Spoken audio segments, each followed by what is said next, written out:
tonight. After weeks of protests and a boost of international support, are the tides finally turning in Iran? From Tehran to Tabriz to Mashhad, I hear one voice, and they want a regime change. A look at the political and spiritual movement. Plus Venezuelan uncertainty. We don't feel free yet, because for someone to truly be free, the country needs to be stable. The realities on the ground after the arrest of President Nicolas Maduro. And with tensions at home and abroad, the Trump administration looks to handle international conflict and a brewing internal battle over healthcare, immigration, and the economy. Our panel of experts weighs in. All this and more tonight on Faith Nation.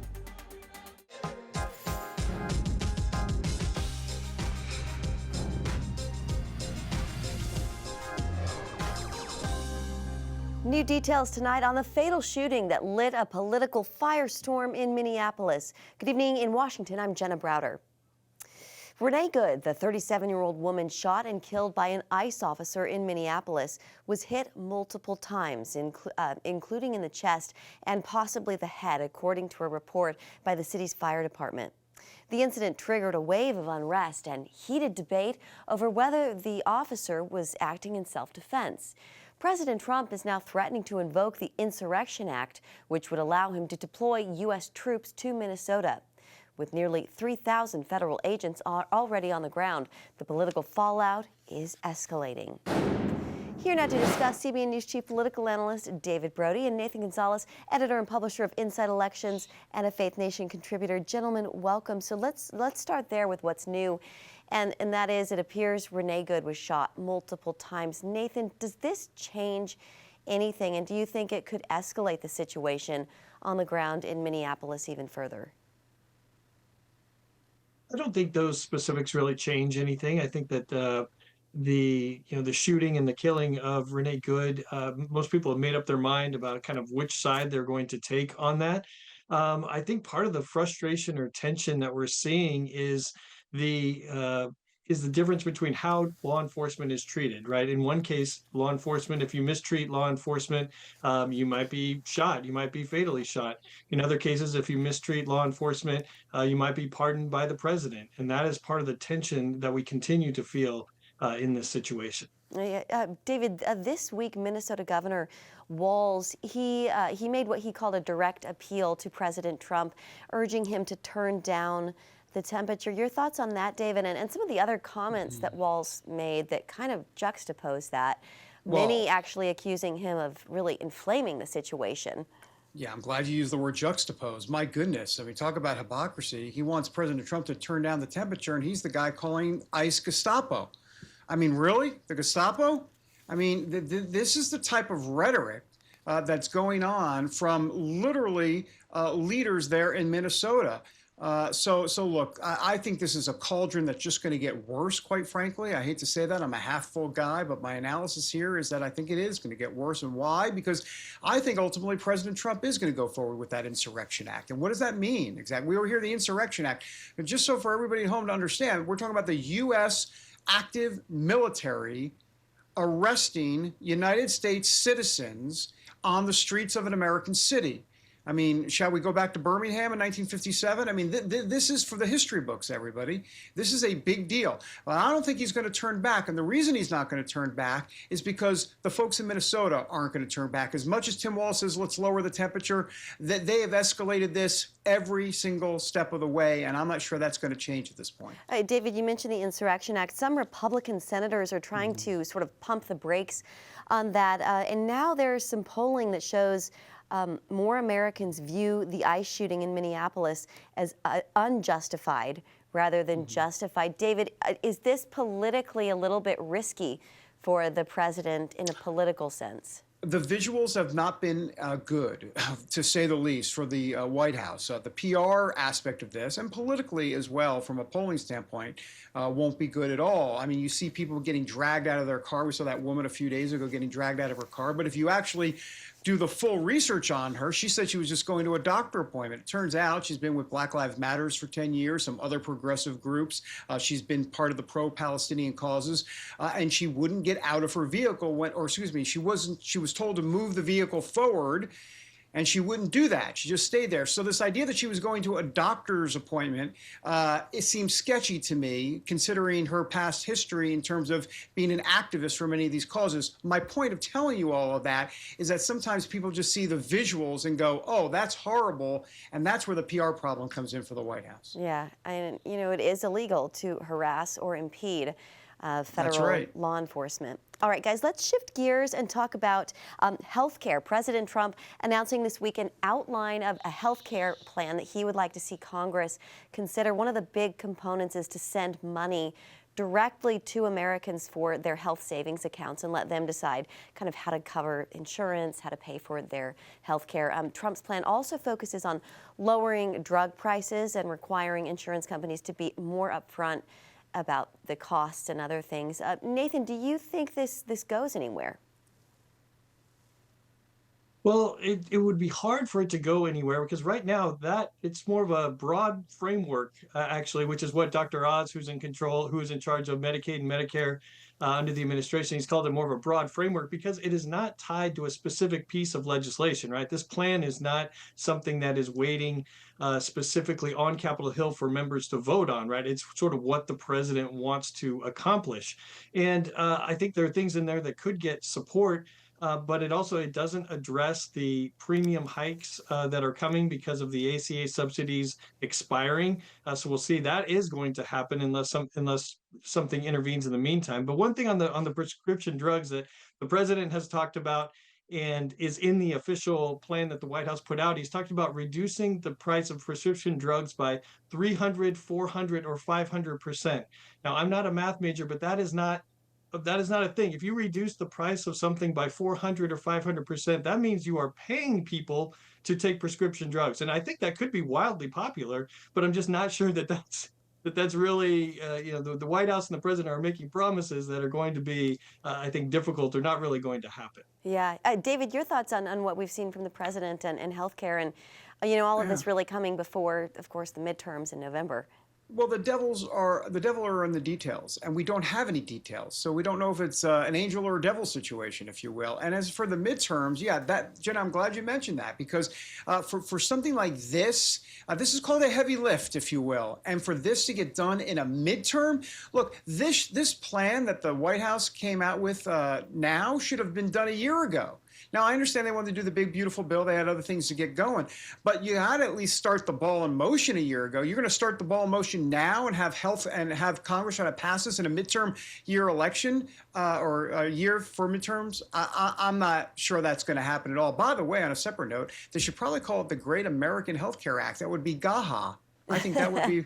I think that'd be appropriate. Yeah, be consistent with the marketing. That's right. So you guys, Tuesday actually marks 1 year for President Trump's second term in office. There's some polling from AP NORC that shows Americans disappointed about the economy under Trump in the second term. Just 16% of Republicans say Trump has helped a lot in addressing the cost of living. That's down from 49% back in 2024 when another AP NORC poll asked the same question about his first term. Nathan, how serious is this for the president as we do look toward the midterms?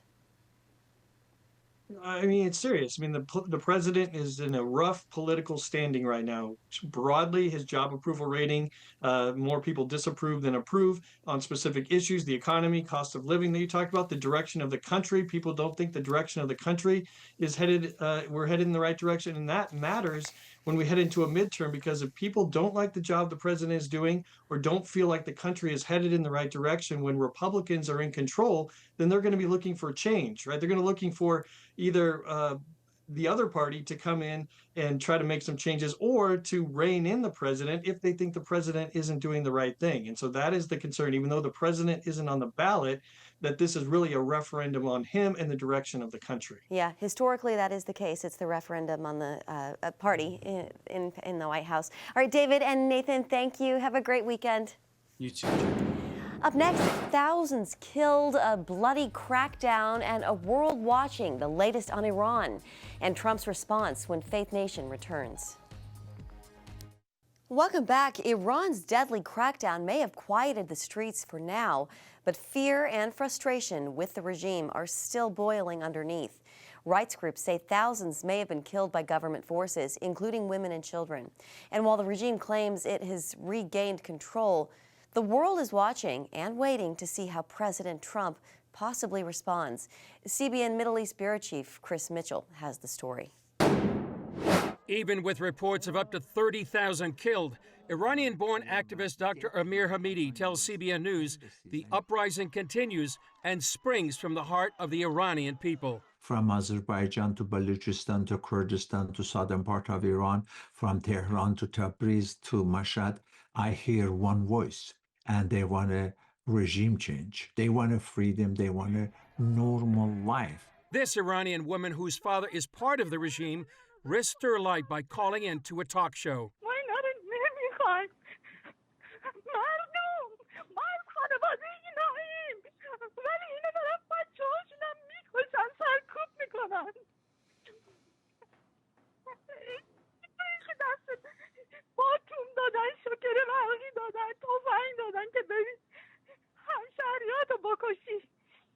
With a message that help is on the way, Iranians are looking for U.S. intervention.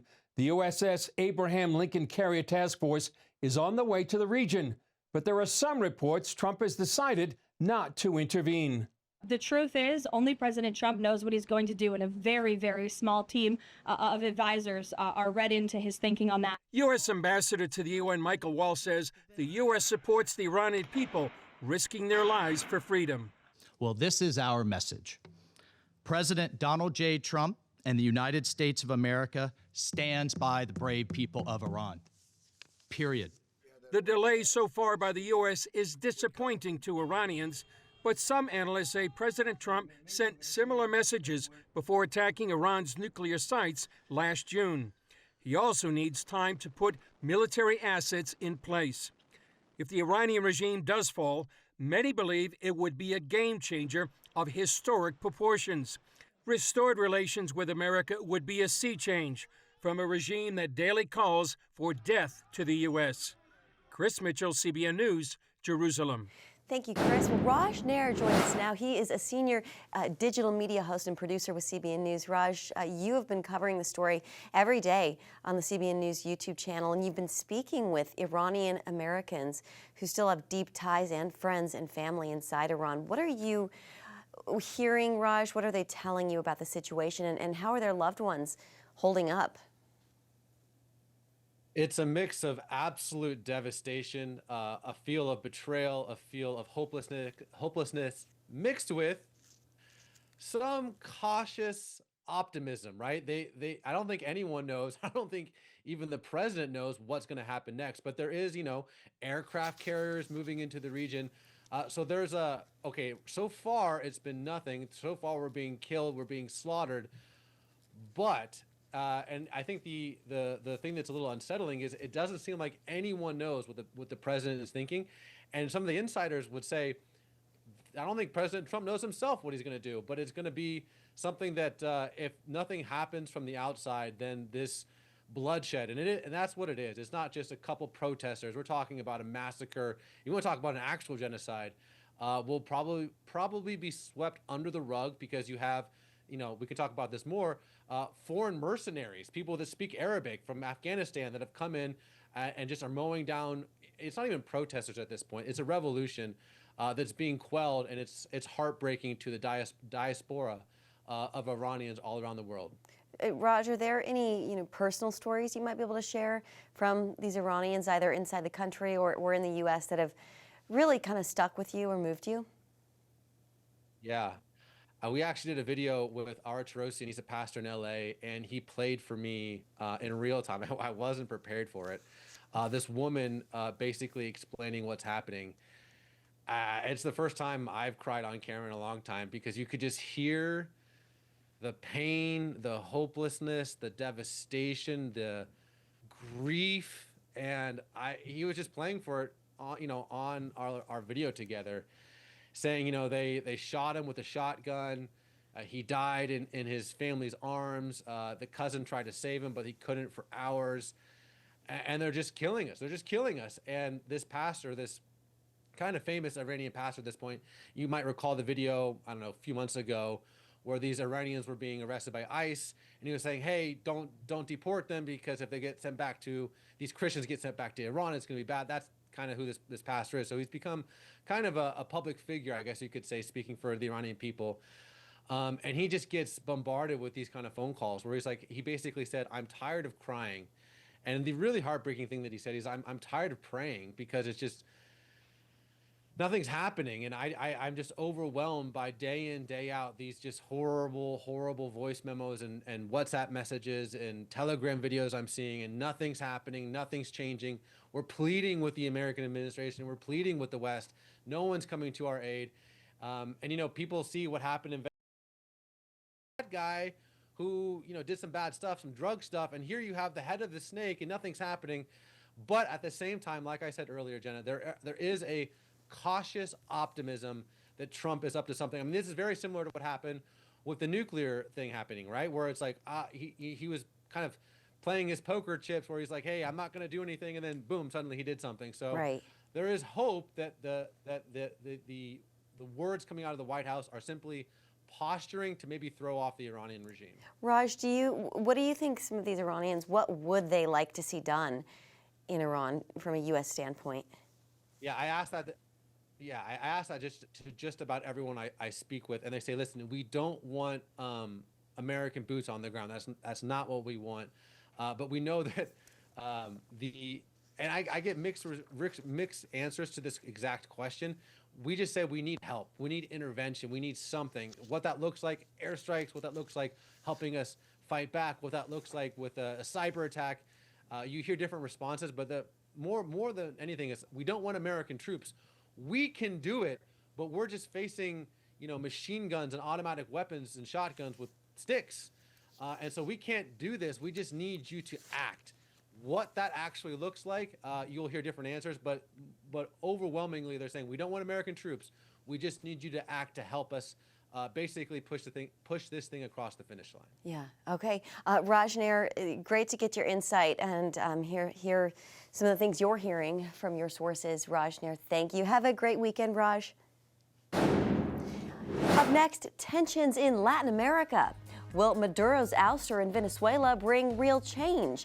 And what lies ahead for a region on the edge? That's next on Faith Nation.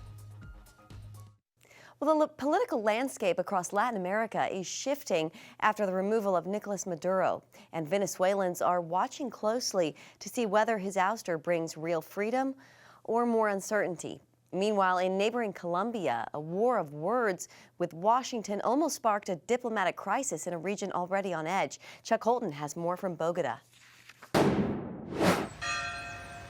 In the weeks since Maduro's ouster, Venezuela has entered a transitional phase of promise along with deep uncertainty. U.S. diplomats are back in Caracas, sanctions are being reevaluated, and oil exports are moving again. For most in the country, though, these high-level developments feel distant. Daily life remains unstable, with few believing that removing one man means the system has changed. I mean, as a matter of fact, we don't feel free yet. Do you understand? Because for someone to truly be free, the country needs to be stable, you know? Every other time I've been to the bridge behind me between Colombia and Venezuela, it's been the scene of absolute chaos, mostly Venezuelans trying to flee their country and get across into Colombia. And I wondered if coming back this time, now that Maduro is gone, there'd be Venezuelans heading back home. But that's not really the case. As a matter of fact, there's probably more journalists on that bridge right now than there are Venezuelans. That's because the Venezuelans say, while they're very happy that Maduro is gone, the regime is still in place, and they're not going to go back home until they know that they can do so safely and not be under the thumb of what's left of the Maduro regime. As the future remains uncertain on the Venezuelan side, shockwaves are being felt across the region, especially here in Colombia. President Trump's hard line on regional security and narco-trafficking puts him on a collision course with President Gustavo Petro, who has accused Washington of interfering with Colombia's internal affairs. That tension has spilled into the streets, where Petro supporters voiced their anger, not just at U.S. policy, but at what they see as a threat to their sovereignty. I come here with my wife and my baby to make the demonstration to defend the sovereignty of Colombia. In different countries, especially this one in Venezuela and also Panama and Mexico and Brazil, there's a lot of pressure from the U.S. against our governments. So this is a demonstration because yesterday and the day before, there were basically threats against our country and our president. So that's not very nice. We have our problems. Our country is not perfect. Yours has your problems. They're not perfect, but we just need to be making business, being respectful with each other, and that's it. Just moments before taking the stage, President Petro received a phone call from President Trump. When he returned and stepped to the podium, he took a more subdued tone. Today I planned to give one speech, but now I have to give another. This isn't very easy. Since then, both governments have dialed back the rhetoric. Petro has accepted an invitation to visit the White House in February, and officials on both sides say future talks will focus on security, drug trafficking, and regional stability. For Venezuelans watching from the sidelines, diplomatic signals and economic headlines mean little without real change. This is what we expected to happen. But why did they take him without taking all the rest? Until stability, safety, and a functioning economy hopefully transpires, most Venezuelans say they'll keep waiting. For now, the border remains open, and hope remains fragile. From Bogota, Colombia, I'm Chuck Holton for CBN News. Thank you, Chuck. And still ahead, a hair-raising competition made in America. Finally tonight, there are many celebrations honoring America's upcoming 250th birthday, but none quite like this. The Pennsylvania Farm Show is home to the annual contest dedicated to the country's greatest mullet. More than 150 competitors showed off their business in the front, party in the back, haircuts, and this year's competition had a special twist, an award dedicated to patriotism and America's big birthday. There are similar competitions all over the country, but competitors say there's something special about this one in the Keystone State. I think Pennsylvania just goes big or goes home. Go big or go home. Well, more than 1,000 people showed up for the event. The grand prize, the rear bumper of a Corvette. And that is going to do it for Faith Nation. Have a great weekend. We'll see you Monday.